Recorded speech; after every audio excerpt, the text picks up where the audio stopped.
السلام علیکم ورحمۃ اللہ وبرکاتہ۔ دوستو، آج کی اس ویڈیو میں آپ حضرات کی خدمت میں جمعہ کی نماز سے متعلق چند باتیں پیش کروں گا، لیکن ان باتوں کو پیش کرنے سے پہلے میں آپ سے درخواست کرتا ہوں کہ آپ اس ویڈیو کو پورا سنیں اور اپنے دوست احباب تک بھی اس کو پہنچائیں تاکہ وہ بھی اس کو سن کر اس سے فائدہ اٹھا سکیں۔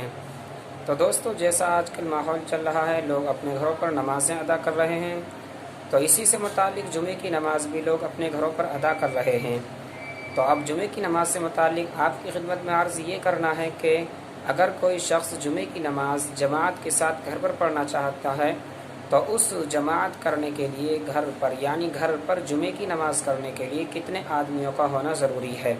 یعنی اگر کوئی شخص جمعے کی نماز گھر پر کرنا چاہتا ہے تو اس کے لیے کتنے آدمیوں کا ہونا ضروری ہے۔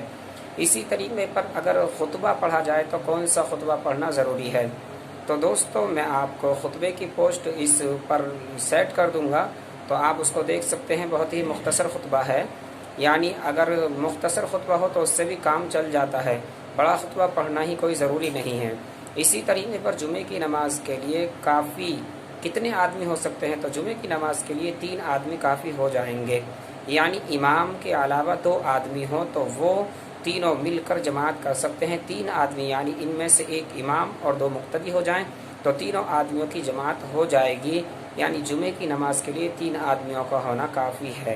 یہ نہیں ہے کہ 3 سے زیادہ ہو تو بہتر ہے، اور اگر نہ ہو تو 3 آدمیوں کی موجودگی میں جمعے کی نماز قائم کی جا سکتی ہے۔ تو دوستو، یہ ویڈیو ہے جو آج جمعے کی نماز سے متعلق ہے، اس لیے آپ اس کو سنیں اور اپنے دوست احباب تک بھی اس کو شیئر کریں۔ السلام